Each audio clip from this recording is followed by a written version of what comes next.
নমস্কার, আমি ডক্টর রয়েছে আপনাদের সঙ্গে। আপনারা দেখছেন স্বচ্ছ ভারত। মমতা বন্দ্যোপাধ্যায় 29টা আসন পেয়ে লোকসভা নির্বাচনে জয়লাভ করেছে পশ্চিমবাংলা থেকে, এবং সেখানে দাঁড়িয়ে তার বিধায়করা এবার গুন্ডামি শুরু করবে। এটা তো স্বাভাবিক, কারণ আমরা দেখেছি রাজ্যের বিভিন্ন প্রান্তে কিভাবে বিজেপি কর্মীদের মেরে ফাটিয়ে দেওয়া হচ্ছে।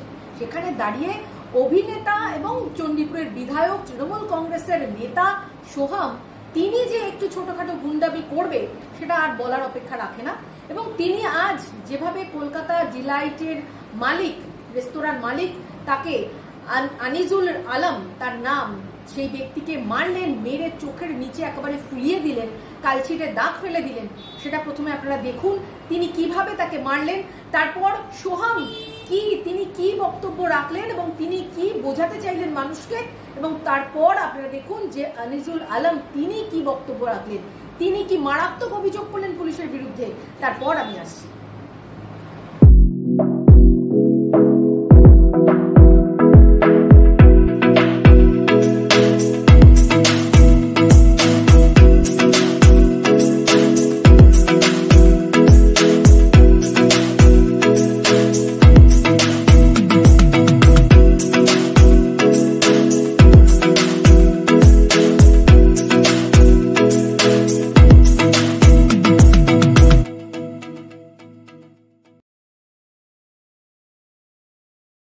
শর্ট দিচ্ছি, হঠাৎ করে খুব চিল্লা চেঁচামেচি দেখছি। তারপর আমি যেটুকু দেখলাম যে আমার যারা পুলিশ স্টাফরা যারা রয়েছেন ওদের সঙ্গে রীতিমতো দুজন মানে ধাক্কাধাক্কি করছে, মারামারি করছে। তো খুব স্বাভাবিকভাবেই শর্টটা হয়ে যাওয়ার পর আমি নিচে আসি, কী হয় জিজ্ঞেস করি, এবং আমি জিজ্ঞেস করি যে কী হয়, কী হয়েছে কি, এবং দুম করে এবং পুলিশ স্টাফ অন ডিউটি যারা রয়েছে তাদের গায়ে হাত, এবং এরকম একটা হটকারিতার সিচুয়েশন। তো মালিককে বলি, সে তো তার গরম উদ্ধত না আসা করে হাত পারে। তখন তাকে বলি যে, এবং যেটা সব থেকে শুনলাম যে সে কে এমএলএ আমার জানার দরকার নেই, আমাকে কিস্তি করেছে, এবং সবথেকে বড় কথা সেটা হচ্ছে আমার অভিষেক বন্দ্যোপাধ্যায়কে কিস্তি করেছে। যখন এটা শুনলাম তখন মাথাটা গেছে গরম হয়ে, তখন তাকে বুঝিয়েছি সে কে। ঠিক আছে, মোটামুটি এইটুকুই, বাট বাদবাকি এমন কিছু হয়নি যে এখানে এরকমভাবে এদের উদ্ধত, এদের ব্যবহারটাই সেটা চরমভাবে আমাদেরকে আকর্ষিত করেছে। দাদা, আপনি নাকি তাকে মারধর করলেন, মালিককে এমনটাই বললো তিনি? হ্যাঁ, সে তো করেছি। দেখো, গালাগালি করবে উল্টোপাল্টা ভাবে, ঠিক আছে, এবং সর্বোপরি অভিষেক বন্দ্যোপাধ্যায়কে নিয়ে গালাগালি করবে, হ্যাঁ, সেটা তো মানা যায় না। তো যাই হোক, মোটামুটি করেছি, 2-4টে চড় মেরেছি, প্রথমে একটা ধাক্কা মেরেছি, করেছি, এইটুকু বলছি। টিভির পর্দায় একরকম দেখি, আজকে কি এটা রিয়েল দেখা গেল নিউ টাউনে? দেখো, সেরকম তো নয়, টিভি পর্দায় ক্যারেক্টার অনুযায়ী হয়, কিন্তু এক এক সময় সেটা যাই হোক, টিভির পর্দাটা অন্য একটা সত্তা, কিন্তু আলটিমেটলি তো এন্ড অফ দ্য ডে মানুষই, আমাদেরও ইমোশন আছে, আমাদেরও সব কিছুই আছে। সো দ্যাটস ইট, তার প্রতিফলন হয়েছে। লোকাল এমএলএ তারপর সেটা জানিয়েছেন? না, জানাইনি, বলবো এটা ছোটোখাটো বিষয়।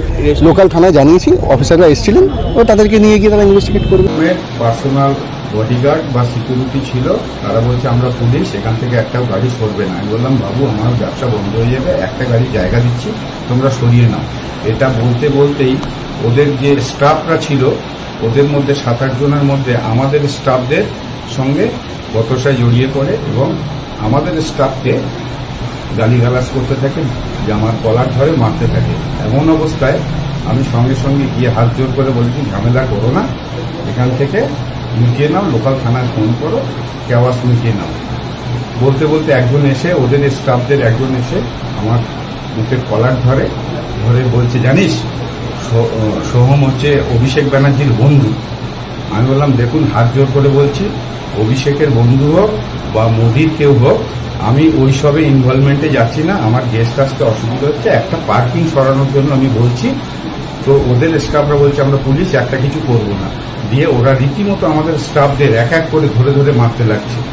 এমন অবস্থায় সোহম উপর থেকে উঠে এসে বলছে, একে বলেছিস? তুই বলেছিস? হ্যাঁ। কেউ কোনো পরিচয় জানলো না, কিছু করলো না, সঙ্গে সঙ্গে আমার বুকের কলার ধরে এইখানে একটা ঘুষি মারলো। ওনার 7-8 জন বডিগার্ড ছিল, তারপরে এক লাত মারলো, আমি ওখানে ফ্লোরে পড়ে গেলাম। আমার ভিডিও ফুটেজ কভারেজ আছে। একজন অভিনেতা এবং এমএলএ, একজন জনপ্রতিনিধি এইভাবে একটা সাধারণ মানুষের সঙ্গে যদি ব্যবহার করতে পারে, গায়ে হাত তোলে, তাহলে উনি কিসের প্রতিনিধি? আজকে লোকাল থানাকে যখন আমরা জানছি, লোকাল থানা আমাদেরকে ডেকে নিয়ে গেল, আমাকে কিছুক্ষণ বসালো, কিছুক্ষণ বসিয়ে একটা কাগজে লিখিয়ে নিল যে আমার কোনো এলিগেশন নেই, না হলে আমার কেস করবে। আমার রেস্টুরেন্ট, সোহম আমাকে বলছে তো রেস্টুরেন্ট কালকে বন্ধ করে দেবে। এত বড় হুমকি দিয়ে গেল। সমস্ত কিছু ভিডিও ফুটেজ আছে এবং আমার স্টাফরা যাদেরকে মেরেছে তাদের সঙ্গে তোমরা কথা বলতে পারো। এইরকম যদি জনপ্রতিনিধি হয় তাহলে দেশের অবস্থা কোথায় যাবে, রাজ্যের অবস্থা কোথায় যাবে? যিনি নিজে হুমকি দিচ্ছে রেস্টুরেন্ট বন্ধ করে দেবো, একজন গেস্ট হিসেবে আমি অ্যালাউ করেছিলাম, সেই ক্ষেত্রে আমাকে ফ্লোরে মেরেছে, লাথি মেরেছে।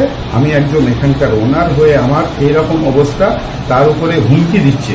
এবং ওদের কিছু স্টাফ 7-8 জন আমাদের রেস্টুরেন্টের টি শার্ট পরে রয়েছে, সবাই চিনতে পারছে রেস্টুরেন্টের স্টাফ, তাদেরকে ধরে ধরে মারছে।